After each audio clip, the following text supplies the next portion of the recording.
Y'all can, because some of y'all gonna be watching to see the smile on my face. I'm ready to go. My people, what up though? We back with another episode of All Black Men Need Therapy. My name is Chief. And I'm Bell. My name is Prentice. Eugene Powell. I had to put it out when there. You do that.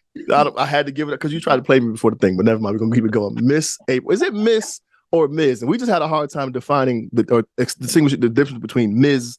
and Miss. Yeah, because everybody want to know if I'm married or not. So they be trying to figure out if it's a Miss or Mrs. No, it's Miss. Miss. MS.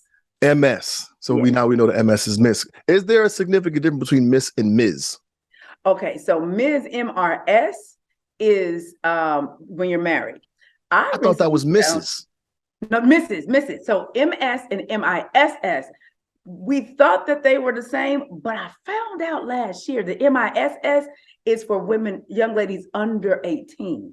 Oh, I found that out. See, Another thing that I found out is that back in the day, MS was considered the mistress.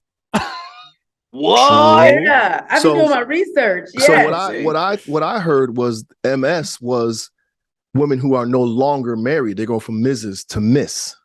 That part I haven't heard that one, but I wouldn't be surprised because things they change. But there has to be a way to identify women that have never been married. But I don't think MS should be mistresses. Well, no, I've been married, so I know what that life is. I know both sides. Well, I'm gonna go with Miss April just to put some respect on your name. You know what I'm saying? That's what I'm gonna do. But we typically start the show with a check-in, fellas. I know we've been heavy conversing lately. Did we formally introduce? That was no formal. Because we were going to give her an opportunity to really let the people know, our listeners know who she is. Can I please? Absolutely. Allow me. So, y'all, I'm super juiced because I'm a huge fan of this woman. I listen to her work. I be on her Instagram lives, commenting, listening, taking notes. We have the one and only Miss April Mason from Richmond, California. Don't get it twisted. Right now, pop that collar. Don't get it twisted, man. We got her joining us here on All Black Men Need Therapy. Can we clap it up one time for Miss April? I don't got the clap, but thank you, gentlemen, so much for the welcome. I'm glad to be here. Funny thing is, over the last year or two, I wasn't doing any podcasts. I was declining everything. Oh yes, I took the time to take care of me. And when you are in my space, you get a lot of people coming at you all the time because as a Black woman, speaking about the importance of femininity on a larger scale, on a mainstream scale, everybody's pulling at you, but you have to know when to take a step back and take care of you. And so that's what I did. And so as soon as I came, I guess the universe folks felt that I was back, and I've been interviewing back to back since last week. So it's a pleasure to be here. You guys are my actual second podcast of the year, and I'm glad it's with the fellas. We appreciate that too. And even though we're called All Black Men Need Therapy, I must admit, in my life, the most valuable lessons I've obtained has come from women. So it's I'm ready to soak in all this right now. So it's a beautiful thing to have you here for sure. Thank you. Before we get to all the good stuff, we do like to just do a check-in, a mental health check-in, see where the guys are at and where you're at in just a second. So Bellhead, let's start with you, man.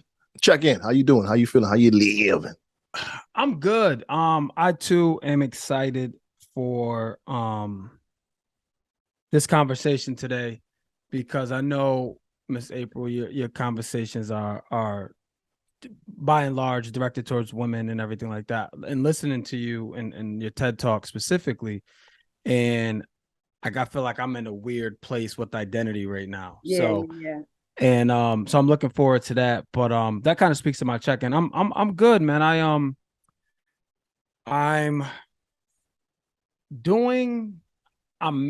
making it a point to take care of myself this year. That is my primary drive, one of my primary drivers in doing so. Like, for instance, I already scheduled some days off. I never do that, right? Like, I never do that. So the irony is, in my position, I have unlimited PTO. I can take as many days as I want. But ever since I've been in this role for 2 years now, I probably have taken less time off than I ever have in my life. And I have literally an abundance of time I could take if I needed it. But I made it a point this morning to send out some time off requests, or not requests, just kind of calendar invites to the team, letting them know I'm going to be out. And yeah, just really focusing on me. My meditation is continued. I continued to meditate. Still seeing great results from that. And just making sure that I'm continuing to walk in my purpose. Like that's kind of where I'm at right now. So I feel good. I feel real good. P, what's up? Talk to me. I was debating on if I was gonna be honest or not. Why would you be? Why would you be do. anything less? Please do. Come on, I man. know, I Appreciate the honesty. Yeah, I've appreciate never the did that. honesty. You know what I'm saying? But I really was debating. I'm trying to think of a way to work. Don't be acting up in front of company. Right. So 2 days ago was probably one of the most devastating days I've had in a long time. It was devastating, and over the last 2 days, the thing that I've noticed is it was devastating in the way that, in my mind, impacts my whole family. But it was a trip how devastated I've been and how cool Sarai's been. You get what I'm saying? And the devastation directly impacts her, right? In my mind, this devastation directly impacts her, but she's fine. And her perspective on it is night and day from mine. So it was the trip being so down and just defeated, and watching her just silver lining, fine, okay. And I'm like, it makes me kind of check myself more than I could check myself, because the energy she's walking around with is like, it's making me be like, what the fuck are you doing, P? Like, if she's like this, it can't be that serious for real. You know what I mean? Like it just can't be. So I'm still upset about it, but I'm a lot better, when the right energy is around, man. And she's had the right energy, and it has nothing to do with me. It's just her perspective on the whole thing. So it's made me really check myself, and like you told me in the text that the day it happened, Chief, get your ass up and get back to it. So yeah. So my last one is really important. I'm finally officially signed up for therapy. Let's go. My man. Go. Finally, it took us like a year and a half of doing this podcast, but I paid. We good. We in the game. Man, I appreciate that. I want to say thank you, bro, because I felt like when we had a conversation when you were in the midst of your devastation, I could have been more kind, but I felt like you needed a kick in your ass, so I had to use specific language to be like, "Yo, I'm not trying to hear that right now." Yeah, well, that's what works. Well, that's how I respond to that shit. Yeah, I don't know. It works. I wasn't like no. But I'm saying, so again, people don't know the dynamics of what went down. But what I'm saying is, I was very specific and strategic in how I spoke to you that time. Like it was like this ain't me, because we've had plenty of sentimental and impactful conversation that was a lot less volatile per se. But in this particular case, I was very strategic and like, yo, this is what needs to happen. Fuck all that, P. You know what I'm saying? And I'm glad it was received that way. So it's a beautiful thing. And then to hear, you put that deposit down on that therapy. We're very pleased. We've been telling you for way too long now, bro. Yeah, I know. Nevertheless, on my end, man, I'm good. Everybody is happy and healthy. Kids are doing well. Work is work. Again, per the new year, my word is discipline, man. And I'm really locked in. I've been consistent. I mean, it's 9 days in, but that's a start. I'm 9 days consistent with everything I said I was going to do. So I'm moving in a good direction. I feel great about it. Like I'm really, really pleased about it. So only good is going to keep coming from here. Miss April, please check in. How you been? How you feeling? What's going on? First of all, let me say that it was beautiful hearing you guys actually take the time to think and be honest about how you feel. That's one of the things that I try to teach women all the time, because when people say, well, how do you feel? Oh, girl, I'm good. Quit lying. No, you're not. Stop playing. Right. And as women, we take on so much. And to be able to just say, I'm good, sometimes you're not. For me, I actually am good. I can honestly say that last year, I was dealing with some health issues last year, and I closed down majority of the business. My daughter and son-in-law runs a lot of the business now. Thank God for those two. And now, I have such a strong support system around me. Well, I always have. I'm actually allowing myself to utilize them. And when people say, "Hey, can I do?" Yup, yeah. Don't tell me, girl. Call me. I will pick up the phone and put everybody to work. But what I love is the fact that people are receptive to that. They've been a lot of times we don't know people are waiting to be of assistance. But if you don't put them in a position, to be the miracle that you need, because everything you say is you all right, then is God not coming through, or is it you acting like ain't nothing wrong? So how can somebody be your miracle if you tell them everything is always right? So, but in this stage of life, I'm actually doing wonderful. I'm so excited about 2023. And one of my good friends, Dr. Bobby Price, he's like one of my besties, and y'all probably gonna have to have him on too, because he definitely help you with this holistic thing, and he be getting on me. But one of the things he told me the other day, he said, "Hey, I haven't seen you this happy in at least the last 18 months to 2 years." So being able to go through my own process and figure out what's off, why do I feel this way, and realizing, biological health stuff. A lot of ladies, we don't talk about this going through this perimenopause. I'm 47. So we don't know what happened. 1 minute we love y'all, the next minute we want to kill you. Then 1 minute I wake up excited, then 30 minutes later I'm crying, then I'm happy again. And you like, what is going on? Nobody talks to us about that. So I took the time to go to functional medicine doctors last year to see what is up, because I'm the fun one of the crew, but now I'm the Grinch. Like, what is up?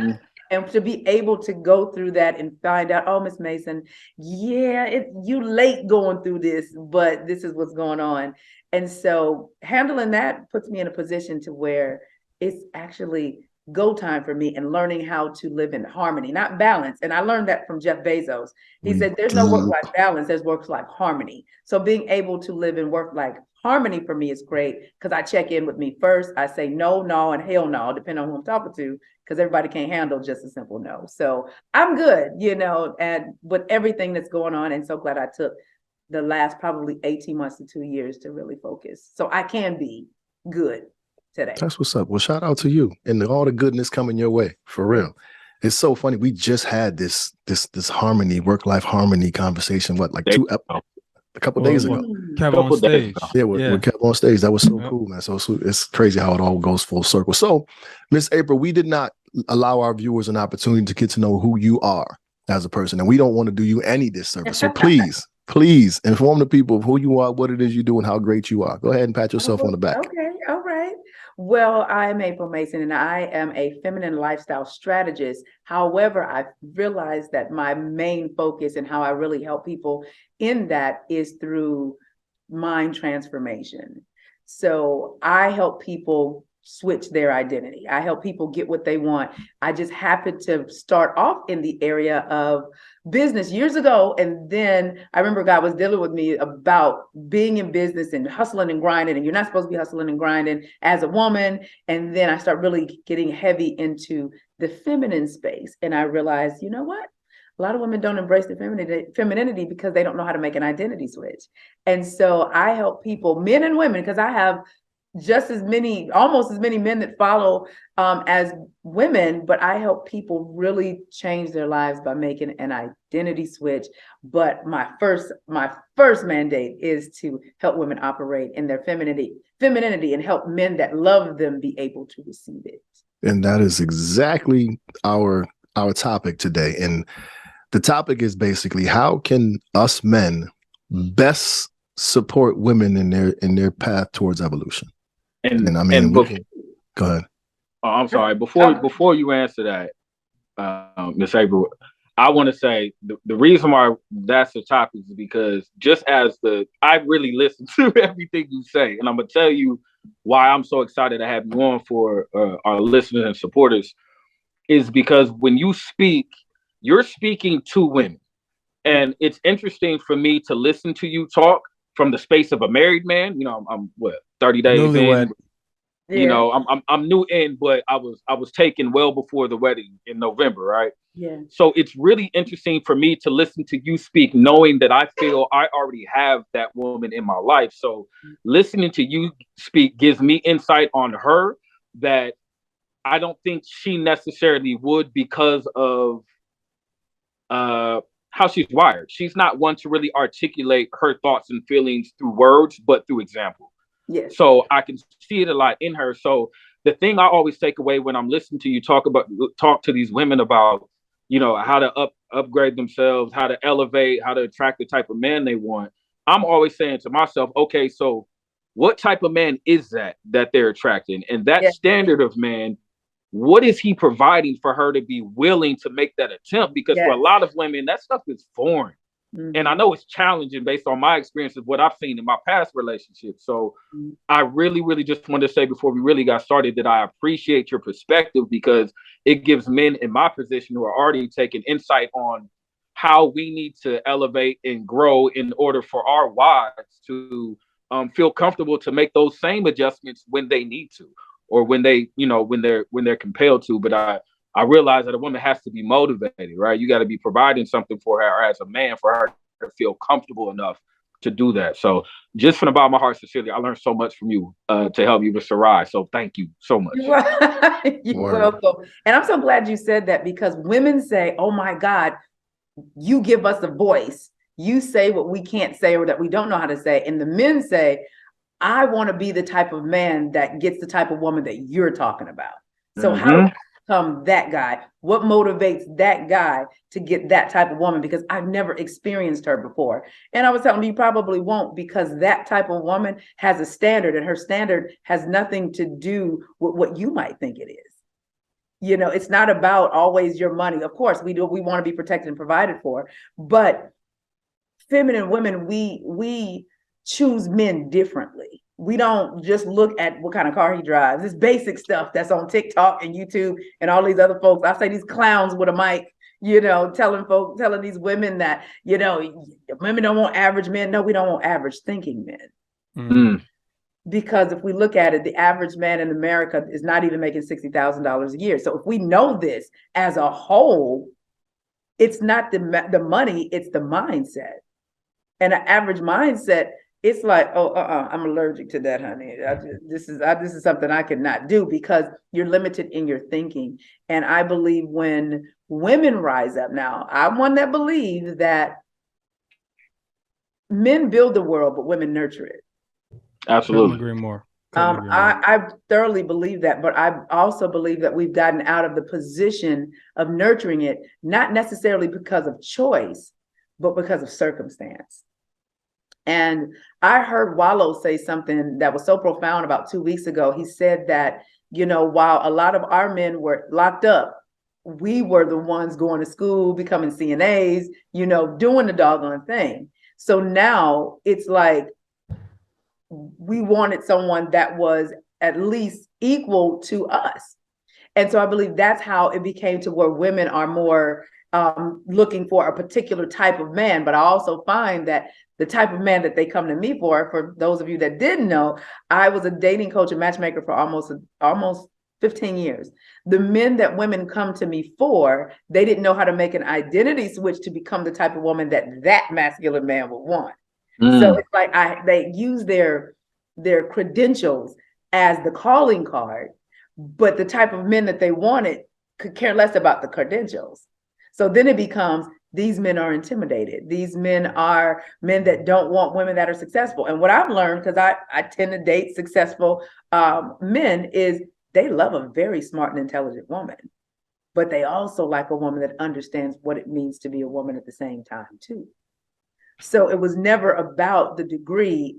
It was always about leaving your femininity behind. And I think that's where extreme feminism came in and caused issues, because I was on a show last night, and I was explaining that grandmama Nim didn't have the opportunity to be successful. If you think about it, men created the gold digger. How would you say that, April? Because women were never given rights from the beginning. Women were looked at as property. Women were sold off from their families for cows and land and everything else. So now you have women from back then that are, raising young girls, and at 12 and 13 and 14, they're grooming them to be wives. Why? Because you can't take care of yourself. So now I have to put you in a position to get the best man possible. So now here come gold digger. Oh, wow, these women just want men for money. Well, men created that because you never gave women rights. So of course, we're going to go after the man that can protect and provide. And then the saying, girl, you can't keep a man and it makes you look bad. It comes from the fact that women had to keep a man to survive. Now you have big mama and them, great great grandmama, and then your mama. They're dealing with these things. So now they tell you, girl, you can't trust no man. Get your own ish. Could have your own stuff, because what people that say I want women to go back to the old day, these modern women, what they're saying is I want women to go back to oppression. Because if we're truly honest, a lot of those women back then were not happy. They married because of circumstance and survival purposes, not necessarily because they loved him. And women function more in their femininity from a naive space because they didn't want to rock the boat, because I don't want to lose what I have. And then when daddy dies, what happened? He didn't have a whole family on the other side of town. He was out doing what he needed to do for him. Sound like you're talking about my grandfather. Huh? Sound like you're talking about my granddaddy. I wasn't messing with granddaddy, but if it's true. Mine too. So then you wonder why women were so programmed to go get the bag, especially Black women. Black women were not taught to go to college to get a husband or anything else like other cultures were. That's where you find your man.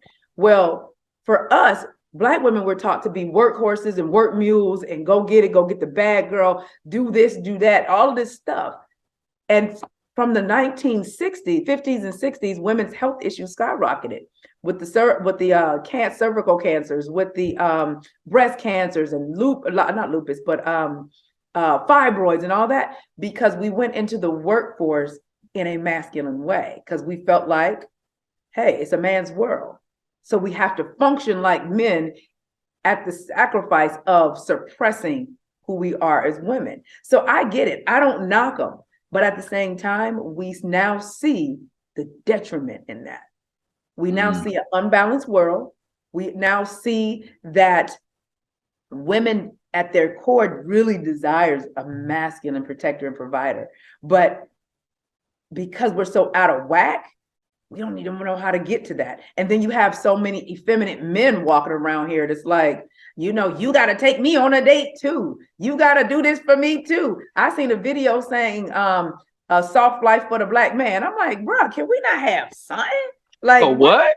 I seen a video. I have to send it to you. It's a video called "Soft Life for the Black Man." That's what I thought you said. What does that even look like? What does that mean? He was washing the dishes. He had to getting him some tea. Everything that we do. That's a soft life. But see, that's what he considered it. But the thing is, I have to always explain to women, soft life and femininity are two different things. Yeah. So they don't. You can pay for conveniences to be taken care of for you to live a soft life.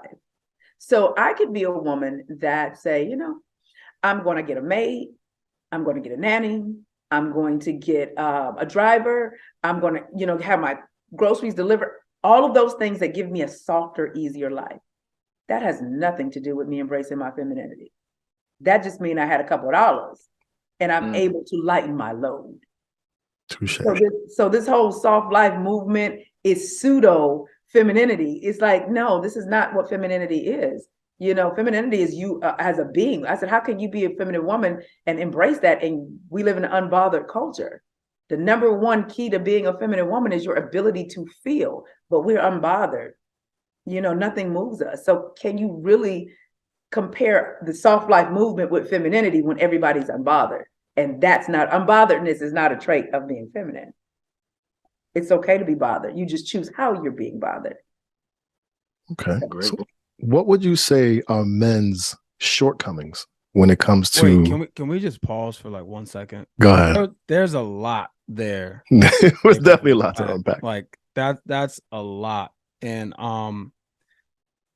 because you touch on so many good points and perspective that I quite frankly never even thought about like that. Obviously I'm aware, right? Like I'm aware, but you don't correlate the two, right? Like we know history, right? We know a couple things that are fact, right? Like Black women are the most educated population in North America, right? Like we understand that. We understand that women's you couldn't, as a woman, couldn't own a house unless a man signed off on it, right? Or We get a understand credit that, card until the 1960s without a husband. right? Like I understand all those Mhm. things. And that said, I still never put it all together. Mm. You know what I mean? So you women swung the pendulum, right? Because I agree with you. Like my grandmothers, my great my great aunts, all those people, there was a component of self-preservation, right? There was absolutely a component of self-preservation. So that then creates a learned behavior, Mhm. right? And that learned behavior, conscious or subconsciously, gets passed on to your children, right? To some degree. And then it's also like you talk about like the scarcity mindset, right? Where the like our grandparents weren't necessarily living in abundance because they were depending on somebody, you Mhm. know. Like my grandfather had his own business, and my grandmother kind of worked, but not really, you know what I mean? So there was a level of dependence. And then so, and I'm guessing, in an effort to do better and more for your child, you instill in them, go get your own. You Go don't get need a it. man. Yeah, you don't need a You man do to what do I these couldn't things. do. Exactly. Mhm. Exactly, right? So then that now creates a different dynamic, because now they swung the pendulum in a lot of cases, Mhm. right? Where it's, and again, I don't want to spend too much time on this, but I feel like there could be some things lost in the message, right? It's like, don't do what I do, but that doesn't mean in the absence of a man, right? Like, hey, I want you to be good by yourself if you need to be. But I think somewhere, somehow, somewhere, like you talked about, these credentials, all these great attributes that these women have, sometimes I feel personally that that's a easy way out, right? Like, I've done all these things, I've achieved all these things, so I should get this, right? I deserve this. Where, in my opinion, sometimes those things, and men too, this isn't just women, men too, like I'm guilty of it personally. Sometimes we lean on these things as enough. Like, I've done this. But the difference now, like today, like those things are more normal than not, right? Like having a highly educated woman, right? Like that's more normal now than it was 20 years ago, right? Even like not even 50 years, 20 years ago. So now all these women are coming to the table with all these things, credentials. But to your point, right? How many of them are working on identity? They Right. Yeah. don't. So everything you're saying is surface. Everything you're saying is surface. It's Yeah. surface, and it's none of the internal work being done. Yeah. And You it's like, don't. well, I've done these things. So like, not, this is a strong word, but kind of like entitlement, right? Like, I've done all these things, so now I deserve this. I should have this. But that, in my opinion, right, at the state, I'm 40 years old, so, and I'm married, but if I was single, like, that's table stakes, right? Right. Like, that's table stakes. I'm educated, so I expect somebody to be educated that I'm dealing with, right? Like, I'm a hard charger. I expect somebody to either understand how to support me, or also be a hard charger that I can support, right? So these things like masters, all that, that's all great. But like, again, it's more normal than not, right? At least in the circles that I'm in, right? Like, it's more normal than not. So I don't know. There was a lot. I probably should have took more notes. There was a lot there that you said that was very, very interesting. So I get what you're saying. I was on a podcast the other day, and the lady, we were talking, and she helps women. She's a dating coach as well, and she was saying, April, I meet these amazing women, and they have all this stuff, and we're trying to get them to get these high value men. I said, let me help you somewhere. I said, you're trying to make them something. You're trying to get them to obtain something that they're not qualified for. So you're equating their degrees and how much money they have and being successful with, they deserve this kind of guy. I said, so exactly. Years ago when I first started this, so there's a video on my YouTube channel, maybe back in 2009. And I talked about something about, do you qualify? And I said, so you got the Walmart chick, you got the JC Penney's chick, You got the Macy's. Macy's a little bit more than J.C. Penney's. Then you got the little Dillard's, and then after Dillard's, you got Neiman Marcus, and Nordstrom's. No, you from Neiman Marcus, you go straight to you go to Saks, and after Saks, you have a personal shopper come to the house. And I said, a lot of the problem is women are looking at the fact that they have the Neiman Marcus or they've done the things to be Saks Fifth Avenue on paper, but being the woman is still at Walmart. So now, and I was explaining to her, I said, you're trying to help them do this because you're looking at them as that. I don't look at them as that because that hasn't gotten them what they wanted. So we need to raise your womanhood and what it means to be a woman up to where the Saks Fifth Avenue education is. I said, that's where the problem lies, because you think because you have these credentials or highly achieving successful women, that don't mean ish in the world of man. And from what I've experienced, as well as me coaching some of the world's most successful men, Black men at that, they don't care about that.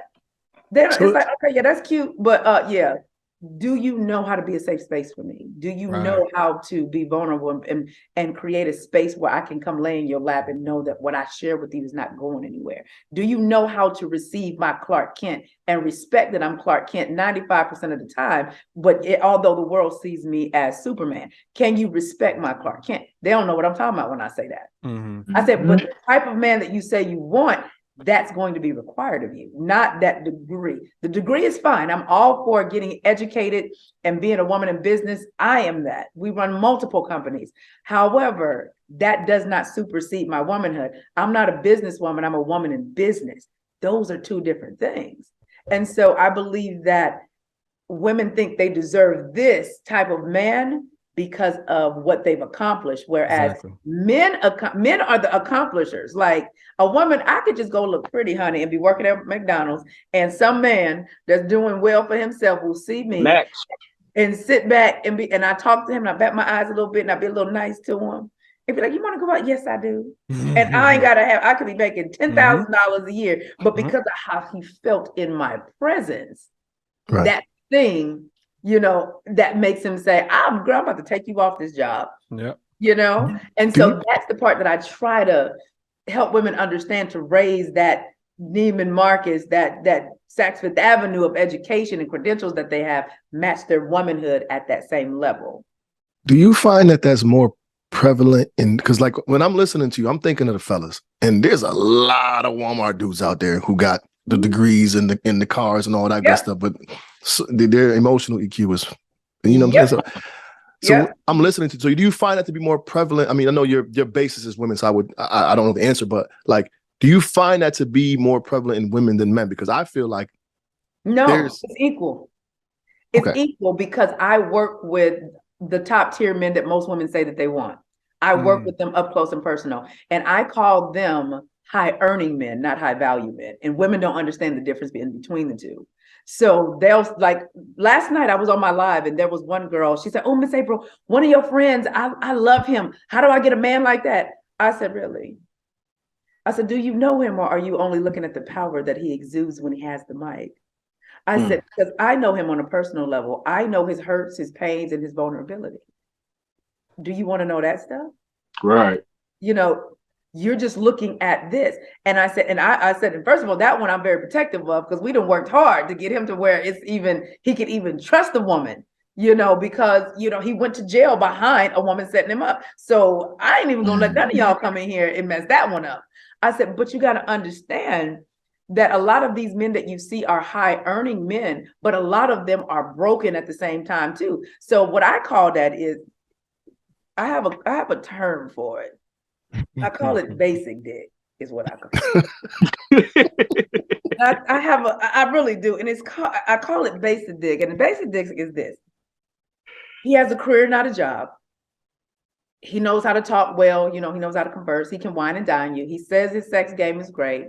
He has a little portfolio, might own a couple pieces of properties or something. He knows how to treat you like a lady. He dresses nice. He smells good. Drives nice, but he has no substance. That's basic dick. And women get all in their feelings, like, oh my God, he the one. I'm like, but he has no substance. He has the things, the basic things. So although he presents like Saks, he's still Walmart because he's a high earning, not a high value. He has not done the work to heal his wounds. He hasn't done the work to even know how to receive what a feminine woman is. He doesn't even understand the value that that type of woman would have, because guess what? Y'all over here, y'all never required anything other than from him than being basic today. That's all he was required to do. So if you don't have the standard, and all these men have to do is provide you with a nice, he's got a nice car, take you out, and he living nice, and that's all you require. Now he has arrested development. He has no reason to actually go deep within himself unless he has an aha moment, a spiritual moment within himself, which we know a lot of men don't have. And a lot of the motivation behind when men change normally is because of a woman, something that happened in some way, shape, form, or fashion. So if women aren't requiring you to be more than basic dick, you think you're doing good. I remember I was dating this guy. This had to be about 2018, and I liked him. I liked him a lot. He was a VP at this little company here in Atlanta doing his thing. We had a great time. Well, don't say too much. Little Don't VP. say too much. Little VP. I made me laugh. The little. You hit them with the little VP. Well, the thing was, we had so much fun, and I know he was extremely sexually attracted to me. And I'm a woman. I got to be able to justify giving it to you. I can't. You can't just do these things. So he was pretty much basic dick. So me being who I am, so I can keep it real with y'all. We appreciate you. I remember we would have such a great time, and he would be trying to, really impress me and all that stuff.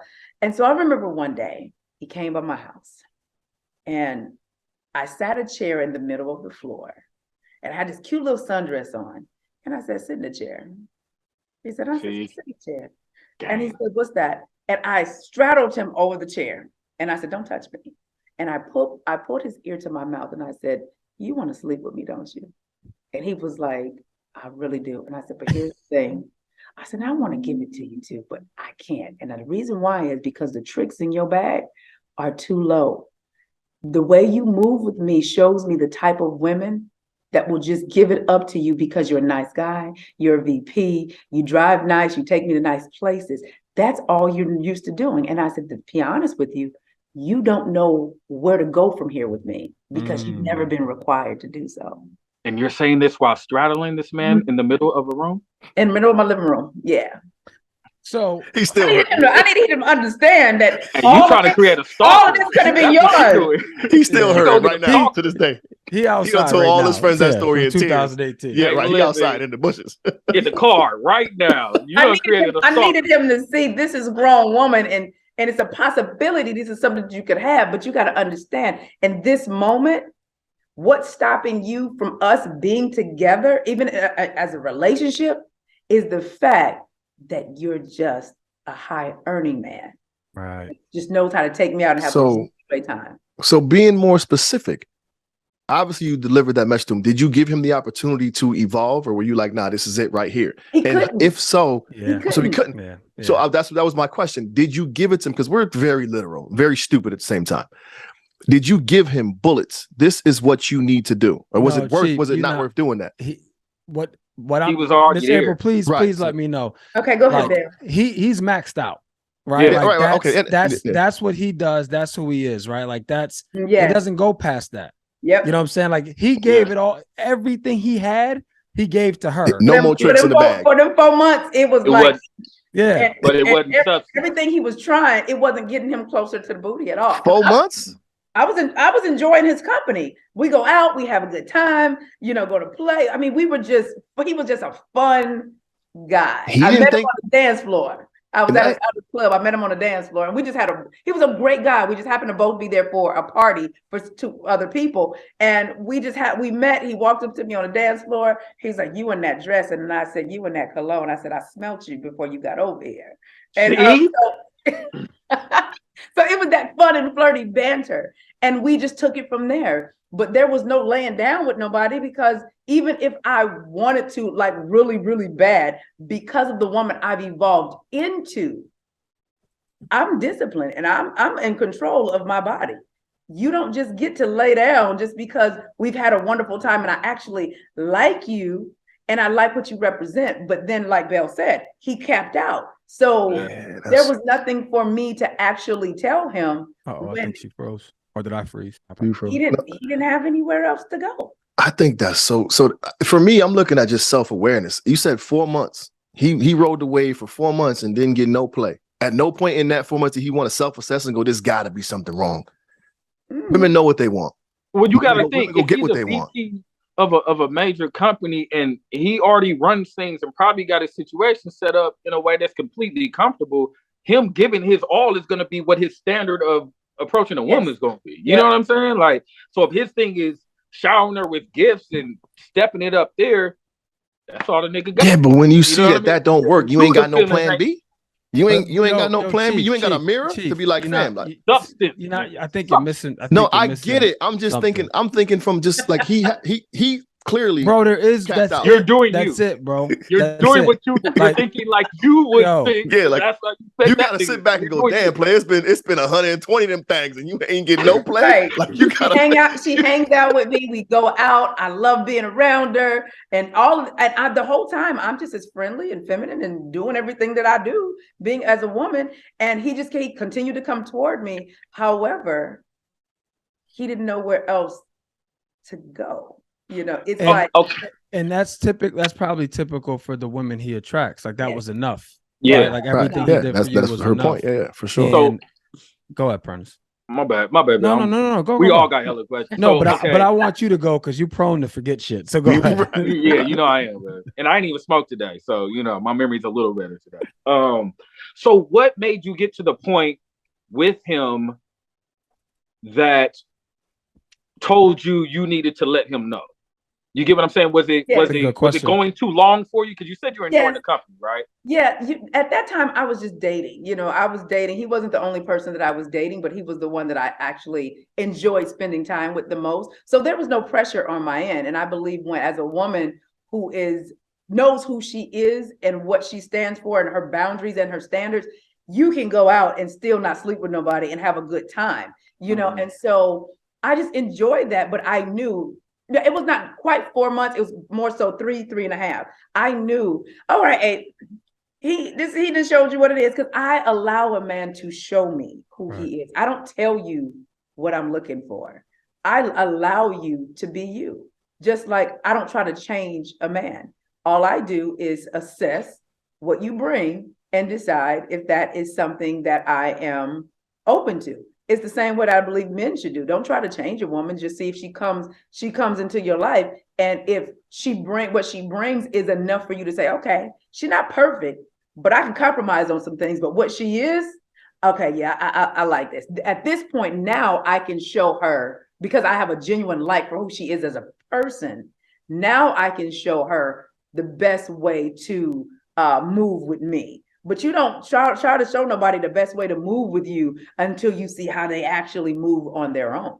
Right. So I was allowing him to move on his own. And so, like I said, I was having fun. We were going out. I remember we went to a Will Downing concert. We would just it was just a great, fun time. But I knew eventually, you know, and I know what y'all, it'd be like on day one when y'all be looking at this, be like, okay, I want to hit that. I knew that. I'm very aware. I have a family full of men. My best friends are all men, have schooled me. Off the rip. Listen, we're gonna tell you this, and I want you to take it with you. And if a man asks you out, if he walk by you and do a double take and tell you pretty, if he asks for your phone number, if he do anything. Bottom line. So I go into situations with men understanding that off the rip. You're not here just because you think I'm smart. Right. That's not your initial reasoning. Now, once you get to know me, how you go about getting the booty is different. But on the onset, you asking me out, it had nothing to do with I was smart. It was the fact that you like how I looked and you like these hips and this skirt. I'm aware of that. And I wish more women would just accept that's just what it is. Now, how he moves as getting to know you, it could either be like, oh, I don't want to mess this up. I ain't going to rush into sleeping with her. Or it could be, yeah, this is just a hit it and quit it type deal. So I believe how you present yourself as a woman. So with this guy, he was great if he could have rose up and gave me more than just the fun. I like depth. Prentice, you've watched my stuff. I'm an in-depth person. So to be able to be mentally stimulated, being a sapiosexual, you gotta bring something that makes me so this is what we do. We having these verbal dialogues. I love that. He couldn't do that because women prior didn't require it because he was a VP. He drove nice. He looked nice. He dressed nice. Very much so a gentleman, but that was it. And so me, that wasn't good enough. So I didn't totally do you got to get out of here. I assessed him for those 90 days or so, or more. It was more than 90 days. I assessed him and just let him run out and be him. I watched his consistency, his efforts, his patterns. I watched to see if his actions lines up with his words. I'm not going to tell you your actions don't line up with your words. I'm going to assess. And when I see those basic things are in alignment, then I can say, I love getting good morning texts. I'm going to see if you do that ahead of time. If you don't, but I like other things about you, now I teach you the things that I like, but not before. Makes sense. It's interesting because Deion Sanders has this quote that I've been using a lot lately, and I think it is pertinent here. He talks about how these college athletes have these NIL deals, so they get paid and all this stuff. And he talks about how the brand, right, what you present has to match the work. Yes. And I think a lot of times with men and women, they present this brand, but the work may not coincide with the brand. You know what I mean? So I think that's a lot to what you're speaks to a lot of what you're saying.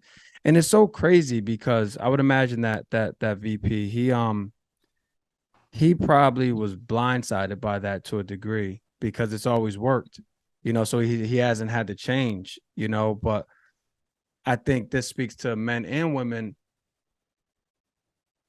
Why would you change, right? If it's always worked and you go after a certain level of person, right? Like you attract what you attract, right? And then it always works. Why wouldn't you change? It doesn't happen.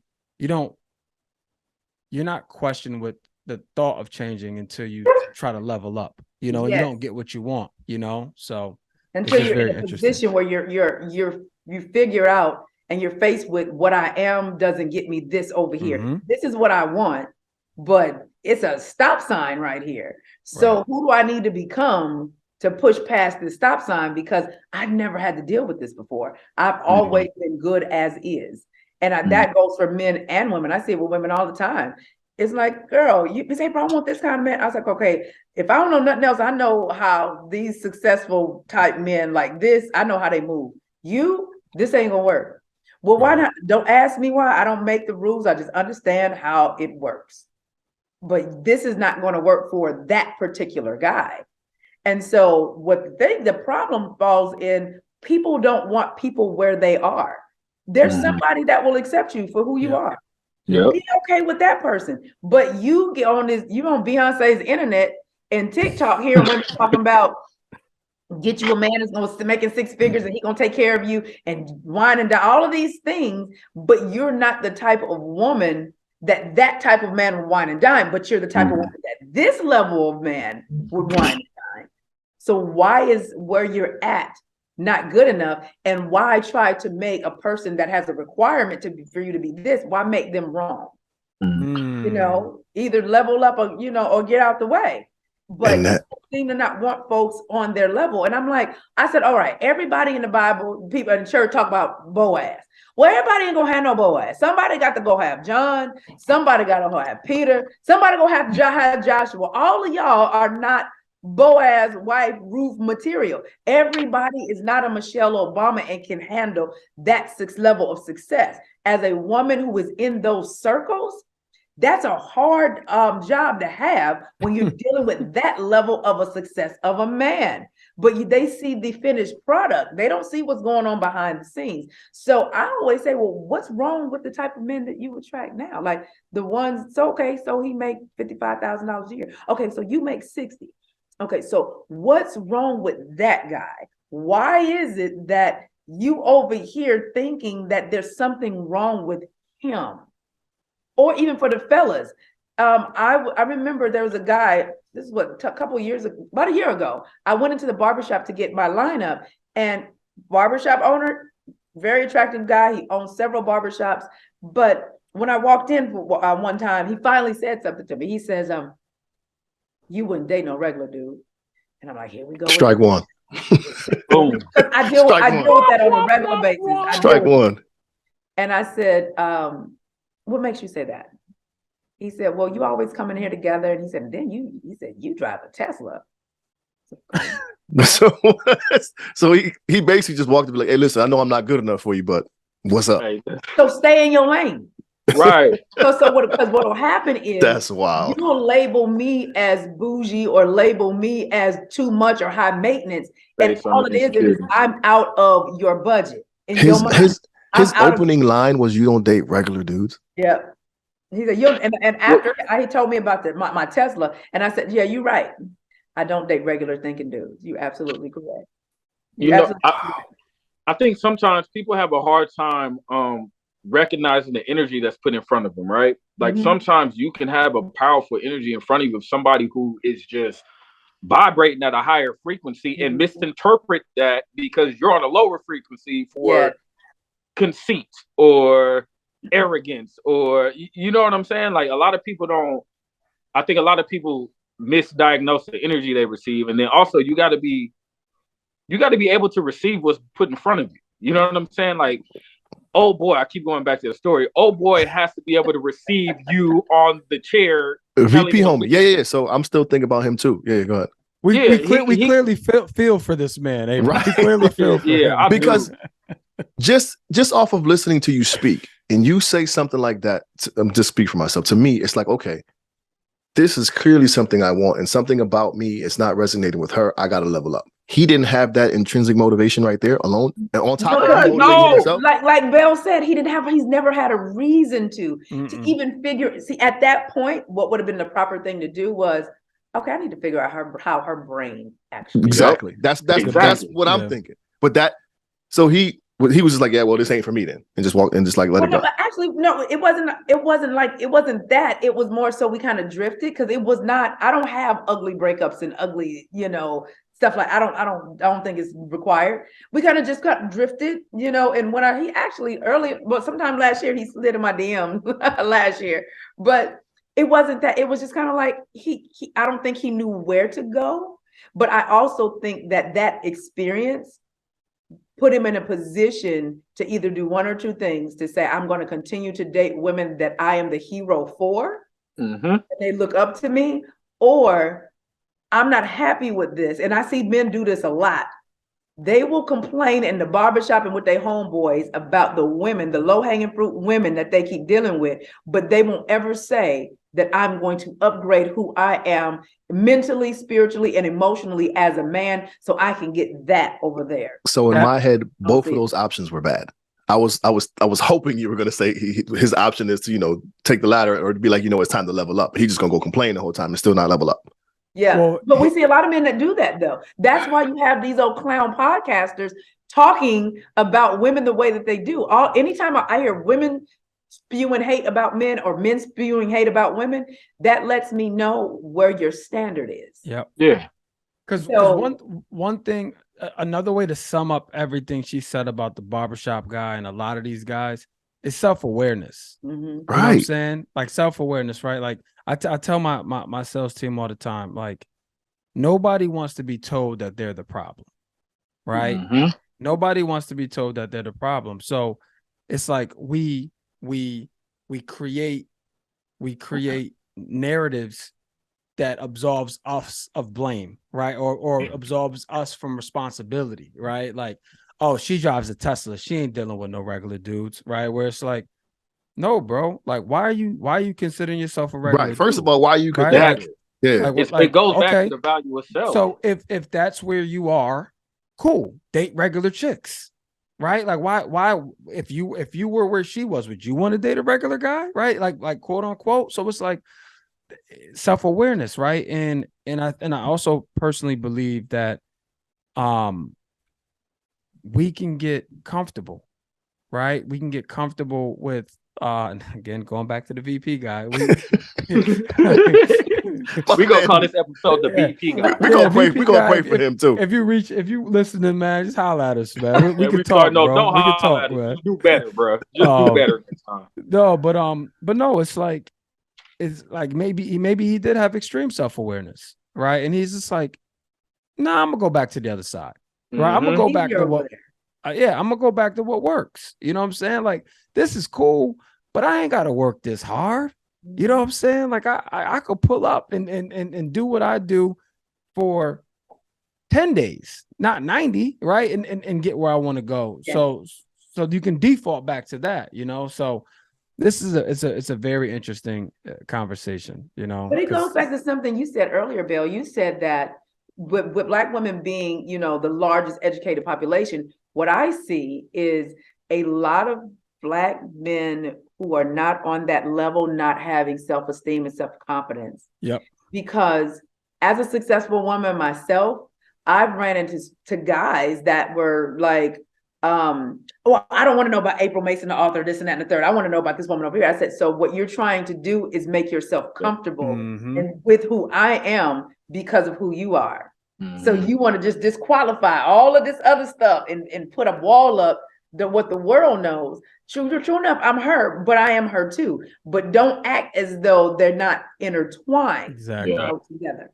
And so instead, what I found why that happens is because of how they view themselves. 100%. If most women, especially Black women, are doing better and more successful as Black men, especially in their bank accounts, that means if you consider yourself a regular guy, you're the school teacher, you're the janitor, you work for UPS, you're a truck driver, you can still have that woman. But it's not going to be your money that secures her. It's going to be your security within yourself to assess and say, okay, wait a minute. All right, she lived good, she drive good. How do I play a role in her life? Exactly. And then understand that regardless of her driving a Tesla, living in a high rise and all that stuff, she's still a woman. So how do I give her that protection, that emotional, physical, and mental protection? How do I still provide for this woman at this level of a man that I am? And what you'll find is she probably will be open to you with you coming in that way, then looking at her and trying to bring her down to your level so that you can actually align with her. Find out what it is that how you can still be a part of her life. And I think that if men did that and that their self-esteem, and once again, get off Jay-Z's internet and stop listening to people tell you that you're an average man. No, you might be an average thinking man, or women don't want we're average men. We're okay with you doing what you do to the best of your capability. What we're not okay with is you having insecurities about who you are and you deflecting that BS on us. 100%. And that's I think that's so dangerous. Speaking like just for myself, I was like that in my previous relationship because she was so accomplished from an educational space and owned a couple of properties and mentally that already put me at a disadvantage in my own eyes with her. I end up getting with this woman. I end up having a baby with this woman. I end up marrying this woman. And now I'm in a marriage where I have made myself feel insufficient in comparison to her. So when we have decisions that we have to make, I may default to her choice because I feel inadequate overall in this relationship. Then what happens, you go through years of doing this and you find yourself sinking deeper and deeper into a hole, not understanding why, because your whole initial approach was that you guys were not equal. You know what I mean? And so I found myself, I think it's a big detriment to us as men. A lot of us do that and don't speak on it because I found myself having to repair, finding the right woman in the process of reparation. You know what I'm saying? So now I got to unlearn this attitude. I got the right one. And now I got to show her a more confident man. But because I'm used to putting myself down in the eyes of a woman, I don't really know how to do that. You know what I mean? So it puts the wife, did she treat you less than? I try to. Did she treat me less than? I would say yeah, from my honest space. Yeah, if I'm like fuck it, yeah, yeah. but I don't know if it was because of that. I think it was just because of her standard of life and standard of living and what she expected as a result of what she accomplished, which is her own choice and her own perspective, which she's entitled to. But I could be saying yeah now, and still because of my insecurities back then, even though I've grown, I could be incorrect. You know what I'm saying? This is why I asked. This is why I asked. Because normally when a woman is successful in her own right and she's still choosing to deal with you, normally it's y'all deflecting on us. Because at the end of the day, I had somebody tell me before, why don't you date them celebrities that you're around? You're around all of these celebrities, these ball players, all of this stuff. I'm just a man that, I own a home improvement company. And I'm like, you do know if I wanted them, that I have them, but I chose to be with you. So why is it hard for you to accept that? So what actually happened was, instead of him just really accepting that, no, I like you. You all the muscles, I'm a muscle girl. All of that stuff that you got going on, and just you be walking around with your shirt off, and I just be about to lose it. But because he could not just receive the fact that I want you, I see all of these people and all of this stuff. Okay, I said, I work with a lot of these people. A lot of these men that y'all see me with, they're my clients. And I would never date them because they have arrested development. They're used to buying chicks. So just because you see a thing doesn't mean that's what the thing is. And what tends to happen in those cases is that as a woman, I'm not fixing to try to make you feel comfortable and dim my light for you. Right. I'm not going to do that. So it puts you in a position as a woman when you understand that the majority, and I hate to say it, but the majority of our men who view themselves as regular men could not handle a successful and feminine woman. It puts you in a position to say, I don't date these people at all. And it just happened, the people that seem to actually be able to handle your success and who you are just happen to not look like you. Doesn't mean we don't want you. But they don't have that same inferiority complex. And not only that, they can receive your femininity because in their culture, in their race, they're used to feminine women anyway. Whereas a lot of our men, they have the strong, independent mama. I want a woman that work hard like my mama. Well, I'm not the woman for you because I'm not doing that. What was your mother's quality of life? Right. I don't want that. Don't call me a strong, independent Black woman. I am a resilient woman, interdependent woman.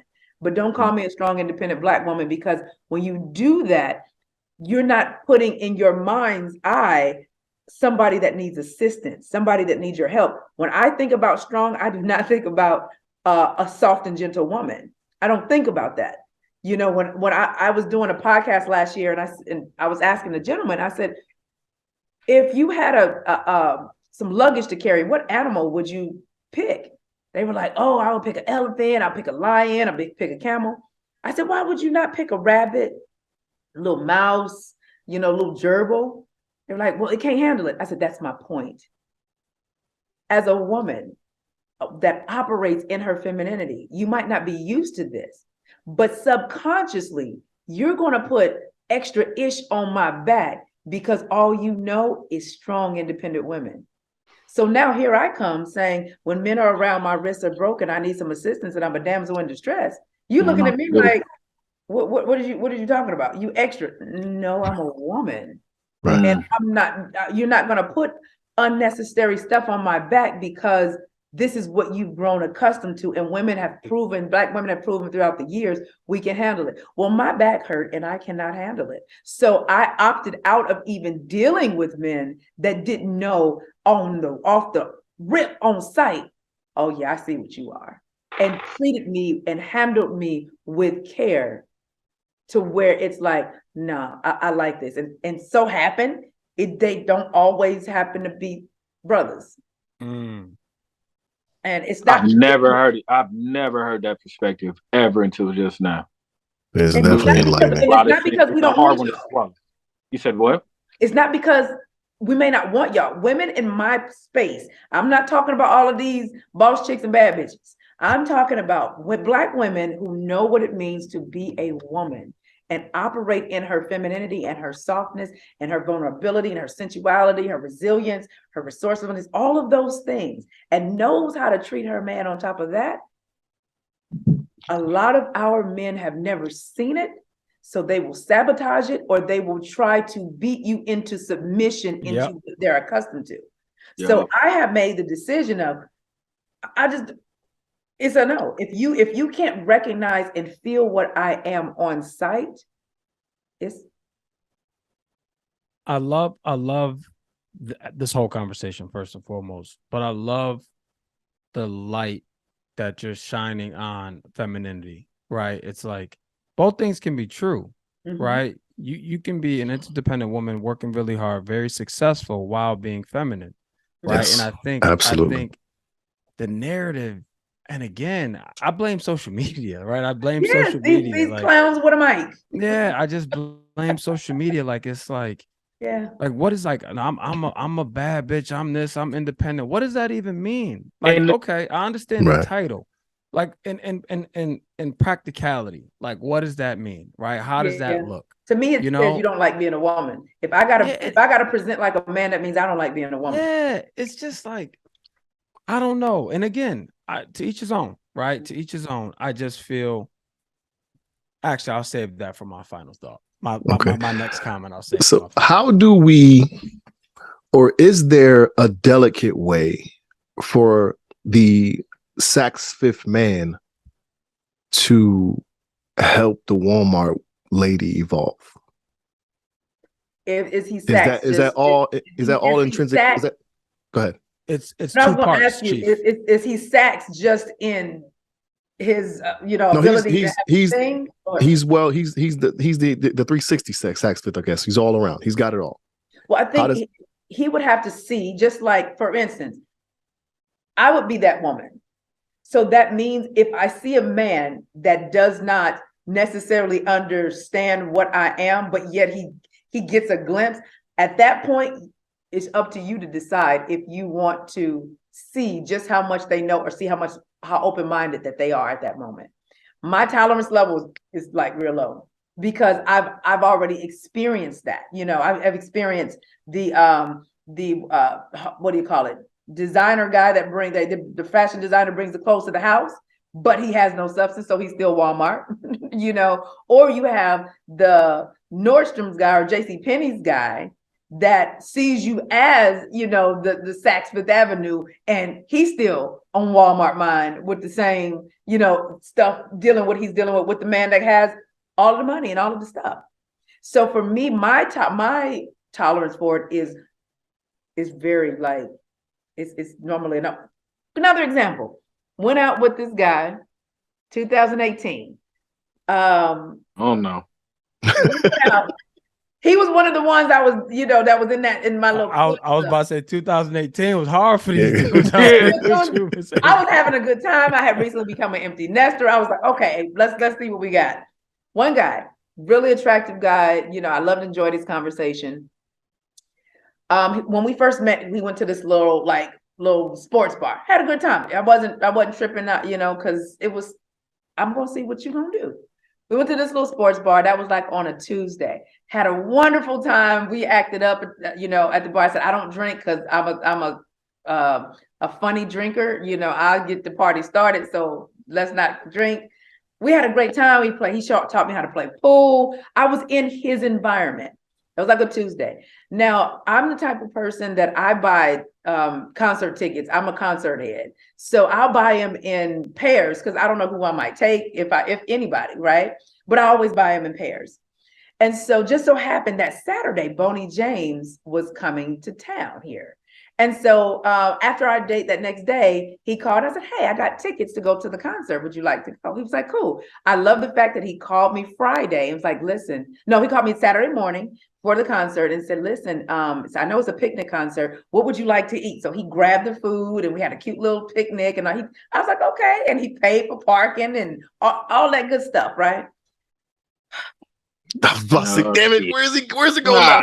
Where's it? Damn it, dude! It sounded promising. It damn sure did. We're sitting there, and the music is going, and all this good stuff, and I'm having a great time. And he gets quiet. And I'm like, you good? He was like, yeah. He said, I was just thinking. I said, well, love, what were you thinking? He said, well, April, I'm just an electrician, and I've been an electrician for 20 years. I'm like, Damn, bro. What? Go ahead. I'm thinking we've already had this conversation. I know. And then he says, well, I don't, your lifestyle. And at that time I was driving to BMW. He said, I don't know if I can keep up with your lifestyle. I said, are we just not at a concert? We're just at a concert. So, where's all of this coming from? So one of my best friends, his name is Jack Daniels. You guys probably should have him on too. He's a psychotherapist.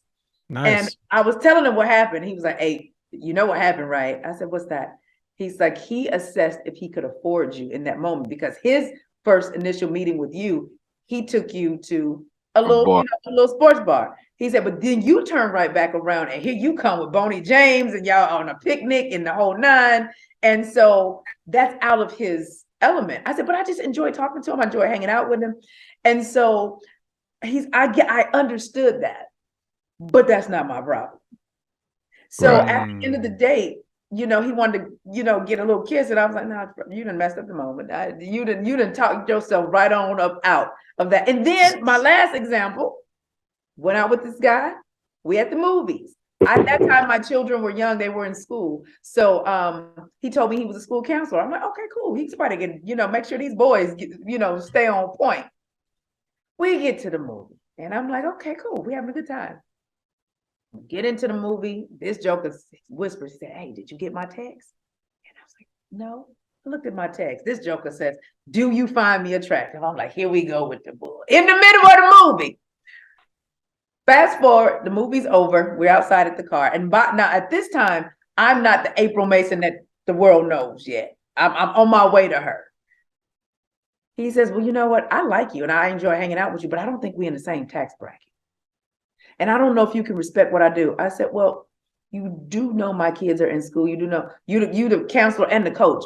And my daughter's team is going to play your team tomorrow. We're going to spank that ass. But understand, how could I not respect you and who you are and what you do when I have children in school that need counseling or what counselors or whatever? I mean, I respect what you do as a man because I'm a woman with these children. But I'm also here with you right now. I'm with you. I chose to come out with you. I knew, and the thing is, I knew what they all did prior to even accepting the date.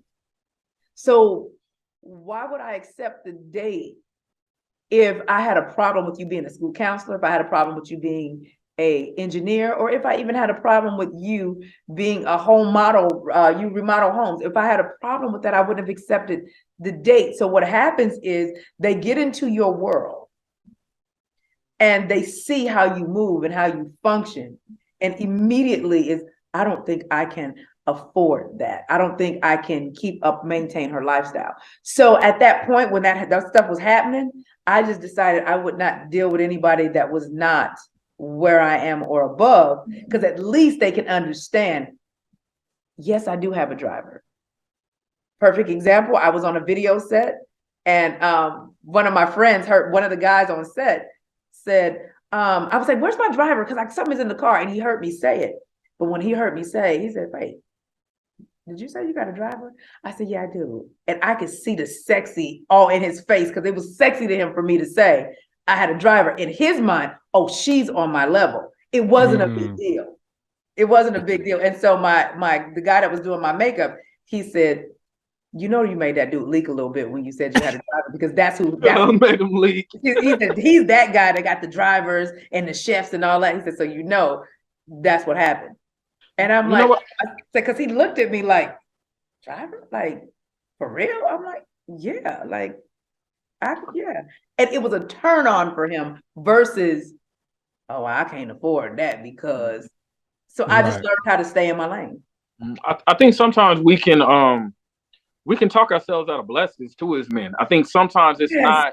Yes. Sometimes it's not about like even being able to afford. Sometimes it's about this shit is too good to be true. And right now in this moment, I'm not prepared for what this can come with. So I'm gonna tell you it's out of your tax bracket. But the truth is, you know what I'm saying? If you're provided with an opportunity to level up, you got to be able to meet that moment.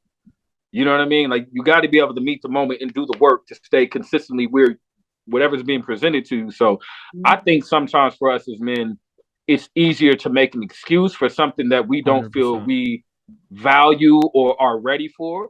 And I Yes. think sometimes the money is an easy out. You know what I mean? You can see a woman who has it together, but you paid for it. You paid for the parking. You paid for this. Don't gotta happen every week. No, that's But I'm gonna tell you, I always say that. This is not an every week thing. yeah. But I not think every I week think thing. sometimes we have good moments and we see good women, and like you said something really profound. Like, we're not trained to see that. We don't know what that looks like. A lot of us don't. And I know for a lot of us, we've dated women who were successful, but on that side you talk about that they haven't worked on, we're trash. Yeah. You know what I mean? And sometimes we tell ourselves as men that we have to settle for the trash in order to deal with the success, because Yes. the success is what the successful woman is what we want. So I think sometimes we just make excuses for ourselves. Yeah, because we're not ready for it. You're so on point with that. I had another one make an excuse. He was like, April, one man can't just give you any kind of thing. And I said, babe, let me ask you something. What the hell have you been giving the women that came before me that makes you feel like you got to give me all of this other stuff? What have they been accepting from you? Right. You know, he said, well, I've been in my house, April, since 1997. I don't live this lavish life. Not what he's not understanding. What he didn't understand in my eyes was, you've been in the same house and on the same job since 1997. You're a police sergeant. Consistency, security, and that you have something that you've established. And just add on a little bit to the house for my clothes, and I'm moving in. It didn't resonate. 1997, that mortgage about to be through too. Huh? In 1997, he about to be done paying that thing off. That's all. Listen, that is what a woman like me heard. I'm like, 1997. He don't hear that. He doesn't hear that. All he sees is April, this woman. And so what those men tend to do, the very thing that they made them like you is the very thing that they like about you. Because that guy started saying, wow, you dress up all the time, bro. You met me together. This is who I am. Like, this is how you met me. So it becomes, let me try to knock her so that I can feel adequate, not realizing she's choosing to be here with me. They never see that part. It's like, all I see is, can I maintain the lifestyle? Not realizing, as a woman, we are amplifiers. So this particular guy was a police sergeant, and prior, he was getting ready he should be retiring probably next year or so. And he used to build houses. So how I qualify a guy to see if I can even be with him is, I have to see what your vision is. Because if I don't know what your vision is or how we can come together, because I'm an amplified woman, you got to give me something and I'm going to take it to the next level. The queen can make moves that the king cannot. So before I even qualify you, I have to see, will our purpose align? And do you have a vision that you need amplifying? Because I can making money. That's easy. Helping a man make more money with just being a feminine being in your energy. Oh, that's easy. That's not a hard thing to do. It's, do you have a vision that needs to be amplified? That's where a lot of the problem lies. It's like they get so vision focused. And so I remember saying, oh, you used to build houses. He said, yeah. And I remember, y'all be having stories. When I let him go, I had to let him go. I didn't want to let that one go. That's the one I wouldn't want to let go. But being a self-aware woman, I was like, damn, April, why you got to do so much work on yourself that you won't let nothing slide? I knew when I had to let him go. And one day I went by the house. I hadn't seen him because I had been traveling. I hadn't seen him. And I just loved being around his 6'4", muscle-bound, 51-year-old self with a body like he was 35. I loved being around him. And I just felt safe and fun. And we just had a great time. But I knew the night that I had to let him go. And when I walked in the house, he said, hey, well, let me show you all the stuff that I just did. Now, he got this 4-bedroom house. And every room that he takes me in is filled with his stuff. Now, there's one room in the house in the back that it still carried the energy of a situation he dealt with a woman where he had to file bankruptcy of over $1 million, because even as a police officer, he had his side business. She didn't divulge all of the information, wasn't truthful about herself. He had to go to counseling, the whole nine. So everything shut down. Well, that had happened in like 2007. The room was still the same with the big old fax machines and all of that stuff. The rooms had the still same energy. He takes me outside and he said, let me show you what I did outside. And he said, this is the pergola. And it was beautiful. And at that moment, I knew this would be my last time being with him. And so that night we had a wonderful time. He cooked, he made these gourmet meals. He cooked better than I did. Wonderful time. Next morning, we're sitting outside on the deck having breakfast. And I was dreading it, but when you are an aware person, you give people the opportunity to show you just how much they're going to evolve. And he walked out and I said, honey, you are such the bachelor. He's like, yeah, I'm a bachelor. And prior to this, I had asked him when we first started dating, I said, when was the last time you were in love? He said 1994. Well, my daughter was born in 94. And at that time she was 25. She's 28 now. And I was like, ooh, child. So something happened that causes him to hold back. Told me, he says, April, prior to that night, he says, listen, he said, I like you a lot and I know how to love. He said, but I don't understand. And I'm like, what is it that you don't understand? He said, that thing that you do. I said, what is that thing? He said, it's this girl thing that you do. So when he and I walked in a place, I would be the representation of the feminine. He was definitely representation of the masculine. He didn't know how to accept that. He would say, I want to see you this weekend. I said, okay. He said, so it's that easy, huh? I'm like, well, hell, what you want me to do? Complain? He's like, no, you're just so busy. I said, but you're important to me. So I could be on set, I could be in hair and makeup, and I would always answer his calls. He said, what you doing? I was like, I'm in the middle of this photo shoot, but what's going on with you? How your day going? And I would always make time because quality time is my primary love language. So I give what my primary love language is. So now fast forward that next morning, and I said, honey, yeah, you're the eligible bachelor. You know, you're this bachelor. He's like, yeah. And I said, you don't have room for a woman to love you. He said, what do you mean? I said, well, looking at your home, first off, everything in here, you're setting it up as though it's always going to be just you. I said, we might date other people, but there's no permanent fixture of feminine energy in your home. I said, I think, you don't have enough room. He said, explain. He said, well, April, every room is because X, Y, and Z. And I said, that's not what I'm talking about. I'm talking about the reason why your environment looks the way it is because in your heart, you don't have room. I said, so your environment is indicative of what's going on the inside. And I said, in that room in the back, I said, that room looks the same since 2007. He said, well, men don't just throw things away. I said, I'm not asking you to throw anything away.